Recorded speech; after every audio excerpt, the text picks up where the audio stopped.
Hello everyone, myself Ajay Chandrakar. Welcome to my YouTube channel AC Science Zone, a scientific thinking. Today I will discuss about biodiversity and classification. So please must watch till end and please like, share, subscribe my YouTube channel and press the bell icon for new notification. So let's start biodiversity and classification. Biodiversity. Biodiversity is the shortened form of two words biological and diversity. Biodiversity है जो दो संक्षिप्त रूपों biological अर्थात जैविक and diversity अर्थात विविधता दोनों से मिलकर बना हुआ है। It refer to all the variety of life that can be found on earth plant animal fungi and microorganism as well as to the community that they form and the habitat in which they live. मतलब बोल सकते हैं कि यह अर्थ पर पाए जाने वाले सभी प्रकार के जीवन plant animal fungi and micro organism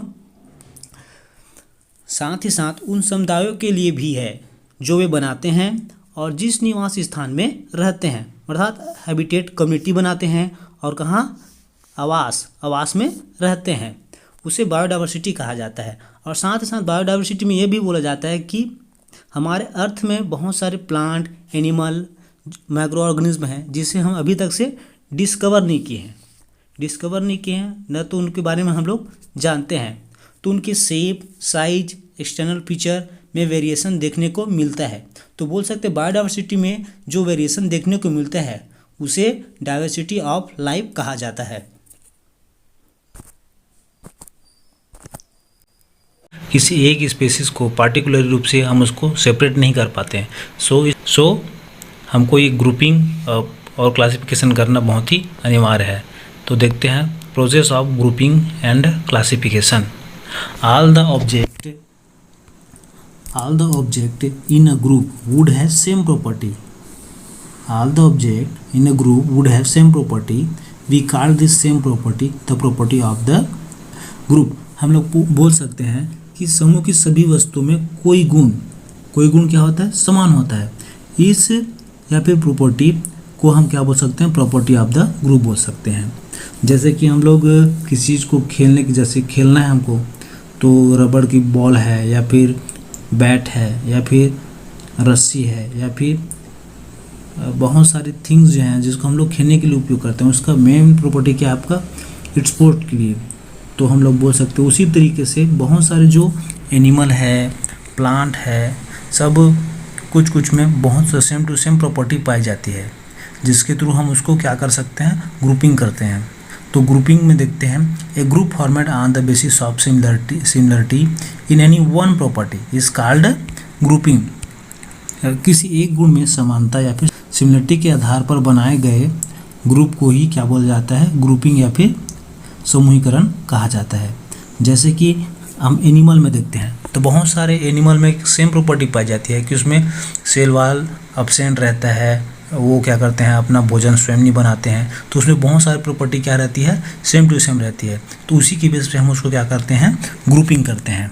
अब देखते हैं ग्रुपिंग। फॉर एग्जांपल इसमें ग्रुपिंग लिविंग थिंग्स, इसमें कुछ साइंटिस्ट जो हैं इसमें बताया गया कि scientist classify living things into major group called kingdom.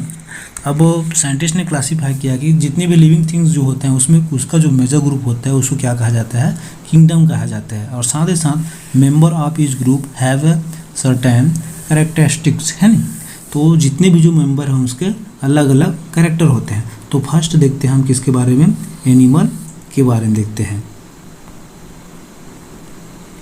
Animal kingdom जो होता है उसमें फर्स्ट सिमिलरिटी या फिर प्रॉपर्टी ये है कि मेड ऑफ मैनी सेल्स। इसके बेस पे हम लोग क्या करते हैं, ग्रुपिंग किए हैं इसमें। Feed on the other living और वंस लिविंग थिंग्स।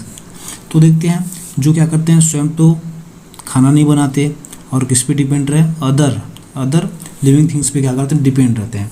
उसी तरीके से अगर प्लांट को देखा जाए तो इनका ग्रुप ये है कि मेड ऑफ मैनी सेल्स, बहुत सारे सेल्स बना होता है और साथ साथ मेक देयर ओवन फूड। और जितने प्लांट किंगडम के अंतर्गत आते हैं वो हमेशा मेक देयर ओवन फूड मतलब स्वयं फूड बनाते हैं। उसी तरीके से फंजाई, इनका अलग ग्रुप है कि मेड ऑफ मैनी सेल्स, ये भी बहुत सारे सेलों से बना है। डोंट मेक और ईट फूड, और ये क्या करते हैं, न तो अपना भोजन बनाते हैं और न तो खाते हैं, मात्र ये क्या करते हैं, ऑब्जर्व फूड को क्या ऑब्जर्व करते हैं। उसी तरीके से देखा जाता है प्रोटिस्ट है ना, तो इसमें देखते हैं मोस्टली सिंगल सेल, ये जो प्रोटिस्टा जो ग्रुप होता है इनका या फिर किंगडम, वो क्या रहता है आपका सिंगल सेल रहता है। और सम मेक फूड, और इसमें कुछ ऑटोट्रॉपिक भी रहता है और हेटरोट्रॉपिक भी रहता है। अदर टेक इन फूड, मतलब अदर भी क्या करते हैं, फूड ग्रुप में ग्रहण करते हैं फिर लेते हैं। उसके बाद देखते हैं bacteria, single celled organism, cell have no nucleus so make food, most absorb food, इसमें ये क्या रहता है, प्रोकैरियोट रहता है, सिंगल सेल ऑर्गेनिज्म रहता है। सेल हैव नो न्यूक्लियस, इसके सेल में न्यूक्लियस प्रेजेंट नहीं रहता। सम मेक फूड, मतलब ये क्या ऑटोट्रॉपिक भी रहता है और हेटरोट्रॉपिक भी रहता है। मोस्ट ऑब्जर्व फूड, और मुख्यतः ये क्या फूड ऑब्जर्व करता है। और इसमें नोट में दिया गया है sometimes bacteria is divided into two group, जो साइंटिस्ट हैं उसको टू पार्ट्स में इसको डिवाइड किया गया है, क्या किसमें आर्की बैक्टीरिया और यू बैक्टीरिया, है ना। अब देखते हैं आगे classification. In this such group are format at every level, the basis of which is the present and absence of particular property made in the way is called classification. मतलब classification में जो है आपका पार्टिकुलर प्रॉपर्टी जो है आपका present और absent, इसका मेन बेस क्या है, जो प्रॉपर्टी है उसमें प्रेजेंट है कि नहीं, उसके बेस पे इसको क्लासिफिकेशन किया जाता है। तो सबसे पहले हैं farmer attempts of grouping and classification, समूहीकरण एवं वर्गीकरण के पूर्व प्रयास।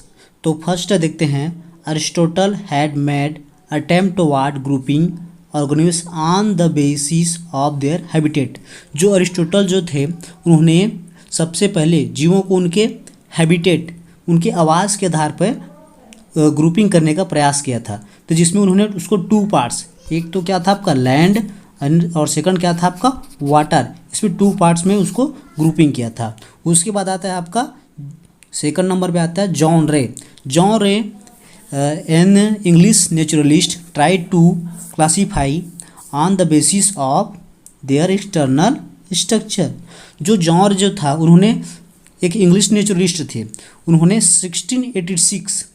1686 में जो प्लांट जो रहता है उनको उसके एक्सटर्नल स्ट्रक्चर के बेस पे क्लासीफाई करने का प्रयास किया। उसके बाद आता है लिनियस, कैरोलस लिनियस जो था, उन्होंने सेक्सुअल सिस्टम ऑफ क्लासिफिकेशन, है ना, Linnaeus give sexual system of classification, उन्होंने सेक्सुअल सिस्टम ऑफ क्लासिफिकेशन दिया था। The description of the system gives in his book, जिसमें उनके बुक में डिस्क्रिप्शन दिया था, जिसमें बताया गया था कि जो जितने भी जो प्लांट होते हैं उनके सेक्सुअल आर्गन, मेल और फीमेल आर्गन के प्रेजेंट और उनके नंबर के आधार पर क्लासिफिकेशन दिया गया था, जिसे सेक्सुअल सिस्टम ऑफ क्लासिफिकेशन कहा जाता है, जिसको उन्होंने ईयर 1735 में पब्लिश किया था। उसके बाद आता है R.H. Whittaker in the year 1969, इन्होंने जितने जो लिविंग वर्ड है इन्होंने 5 किंगडम क्लासिफिकेशन दिया था, जिसमें इसका main base present and absence of nuclear membrane first था, और दूसरा लेवल ऑफ ऑर्गेनाइजेशन यूनिसेलुलर और मल्टीसेलुलर उसके बेस पे, और third process of occurring nutrition autotrophic या हेटरोट्रॉपिक, मतलब स्वपोषी और विषमपोषी, इसके बेस पे इन्होंने क्लासीफाई किया। क्लासिफिकेशन में ऑर्गेनिज्म जो है उसको 2 पार्ट्स में क्लासिफिकेशन किया गया इसमें,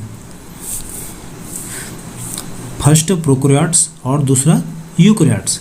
तो फर्स्ट में देखते हैं कि आपका जो प्रोकैरियोट जो होता है ये क्या रहता है, आपका वेल डेवलप्ड सेल नहीं पाया जाता, और जो यूकैरियोट जो होता है उसमें वेल डेवलप्ड सेल पाया जाता है। तो प्रोकैरियोट जो रहता है यूनिसेलुलर होता है, मतलब एक कोशिकी होता है, जस्ट लाइक आपका मोनेरा। उसी तरीके से जिसमें मोनेरा जो किंगडम जो होता है उसमें सेल वाल जो रहता है पेप्टाइडोग्लाइकेन का बना रहता है। और यूकैरियोट्स, इसमें जो ये वेल डेवलप्ड सेल होते हैं, या फिर इसको 2 पार्ट्स में डिवाइड किए गए, फर्स्ट यूनिसेलुलर और सेकंड मल्टीसेलुलर, मतलब एक कोशिकी और बहुकोशिकी। तो इसमें एक कोशिका में आपका आता है प्रोटिस्टा। प्रोटिस्टा जो किंगडम जो होता है इसमें आल जो इसका जो लिविंग या फिर लाइफ साइकिल जो बोल सकते हैं एक ही सेल में क्या होता है डिपेंड होता है, और ये साथ ही साथ ऑटोट्रॉपिक और हेटरोट्रॉपिक दोनों होता है। और मल्टीसेलुलर में देखते हैं इसको भी 2 पार्ट्स में फिर से डिवाइड किया गया है। किसके बेस पे? फर्स्ट विथ सेल वॉल और सेकंड विदाउट सेल वॉल। तो इसमें फर्स्ट देखते हैं with cell wall, do not perform photosynthesis, able to perform photosynthesis. तो फर्स्ट में दिया है फंजाई। फंजाई जो होता है उसमें क्लोरोफिल प्रेजेंट नहीं होता। फंजाई जो आपका होता है उसमें क्लोरोफिल प्रेजेंट नहीं होता, इस कारण से ये क्या होता है फोटोसिंथेसिस की प्रोसेस नहीं कर पाती। लेकिन जो आपका जो किंगडम प्लांटी जो होता है इसमें क्या होता है फोटोसिंथेसिस की प्रोसेस होती है, क्योंकि इसमें क्या प्रेजेंट रहता है ग्रीन पिगमेंट अर्थात क्लोरोप्लास्ट प्रेजेंट रहता है, इसलिए इसमें फोटोसिंथेसिस की प्रोसेस होती है। अब देखते हैं विदाउट सेल वॉल। जो किंगडम एनिमलिया जो होता है या फिर एनिमल होता है उसमें सेल वॉल प्रेजेंट नहीं होता। तो अगर इसमें एग्जाम में ज़्यादातर पूछा जाता है कि किंगडम प्लांटी और किंगडम एनिमलिया दोनों में मेन डिफरेंस क्या है, तो इसमें मेन डिफरेंस ये है कि इसमें जो किंगडम प्लांटी जो होता है उसमें सेल वॉल प्रेजेंट रहता है और किंगडम एनिमलिया जो होता है उसमें सेल वॉल प्रेजेंट नहीं होता है। यही आपका क्या है मेन डिफरेंस होता है। इसी तरह से देखते रहिए AC science zone. Thank you.